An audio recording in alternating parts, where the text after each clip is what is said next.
Okay, so I've joined my shoulder seams and overlocked them, and I've ironed the seams to the back, and now I'm ready to put the facing on. So I'm going to work from this side initially. So with the V-neck, the round neck is pretty simple, but the V-neck is a little bit more tricky. So what I've done is I've drawn this line from the V down to that point there, so that I have that line as a guide. So when I'm sewing, I know where I'm going to twist and turn. It's very important, otherwise we get thrown off and we don't get that correct. So I'm going to start by matching this mark up on my center front, and I'm going to put a pin there. And then I'm going to go to my shoulder seams. So what I've done, if you remember, so on the facing, I've ironed the seam to the front, and on the garment, that I've ironed the seam to the back so that it fits nicely. These two seams fit nicely like a little puzzle piece right next to each other. So you'll see they fit quite nicely together, and I'm going to use 2 pins to make sure that they stay in place nicely. So 2 pins is always a good idea. And then I'm going to do the same on the other side. So always get your anchor points first and then start pinning in between.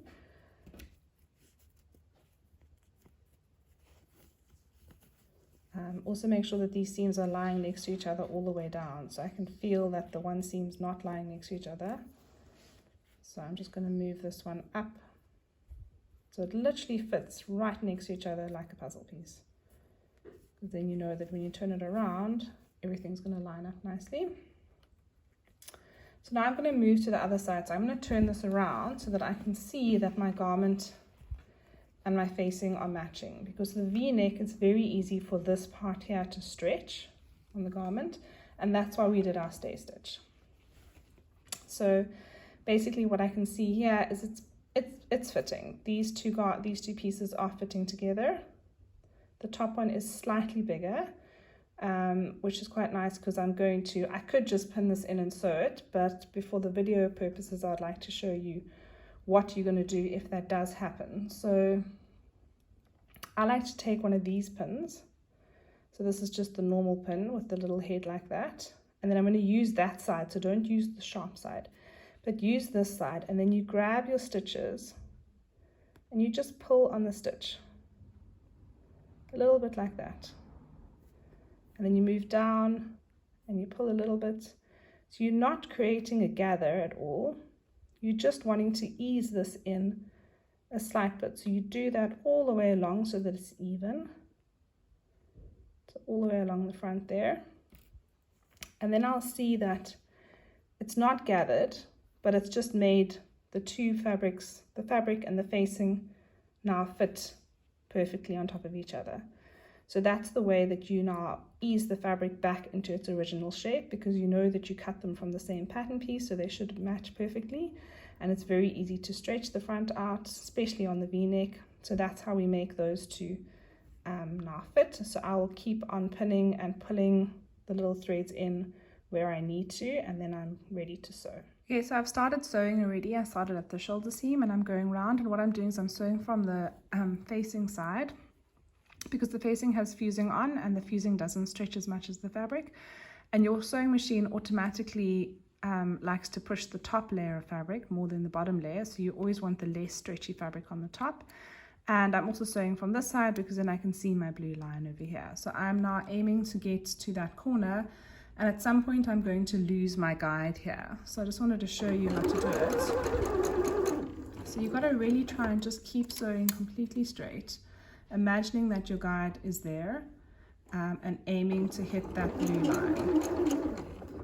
So you go very carefully. You can even do this by hand if you're a bit worried to miss the blue line. And then when you're on the blue line, I'm going to do one small stitch. I'm actually going to go back a tiny bit. And then I can lift this up and twist and turn. And again, imagine there's my 1 centimeter line underneath there. Try and keep this in line with the 1 centimeter. I've actually got a little guide over there also for the 1 centimeter. So when you're coming out of this curve now, you can also keep on your 1 centimeter, and you just keep going all the way around.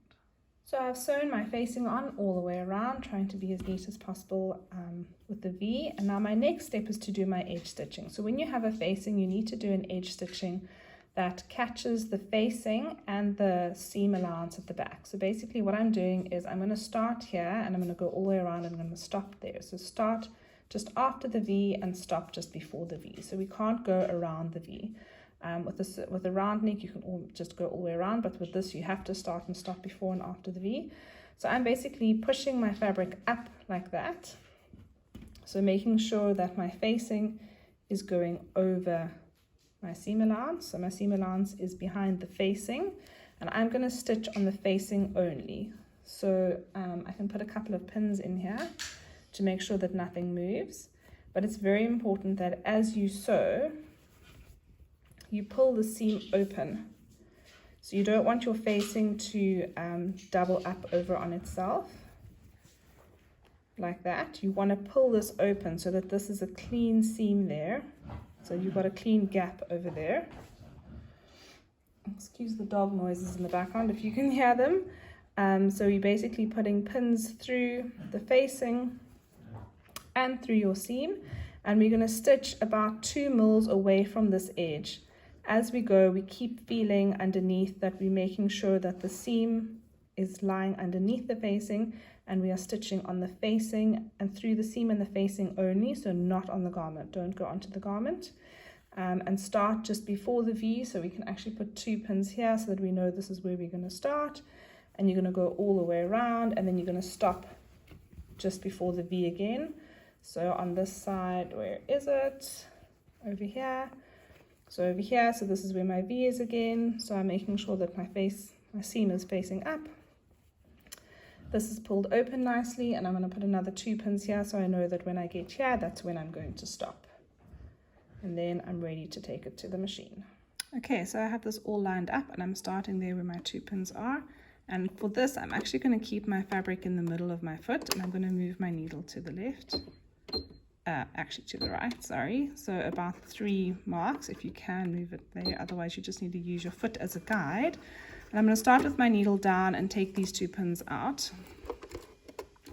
I'm sewing this bit in black just so that it's easier to see what's going on, but obviously you'd use the same color as you would for your garment. So now I'm just going to sew to the back stitch and just keep making sure that you're pulling this seam over here. You don't want this to bunch up. Pulling the seam open and taking your pins out as you go, and watching very carefully that you don't go too deep.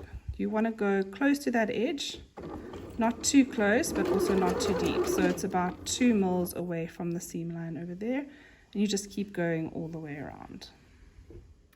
So I've sewn my edge stitch all the way around, and that helps the facing to stay towards the back of the garment so that it doesn't jump out.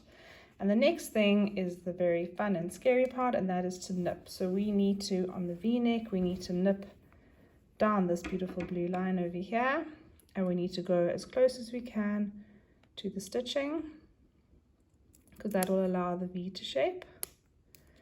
And then we can turn that towards the inside, and that will give us our beautiful V in the front. And then the front of the V is basically a straight line, but at the back it's a curve. So all the way around the back neck we need to do nips. So you're basically going to take your scissors and you're going to cut right up until the stitching line that you did.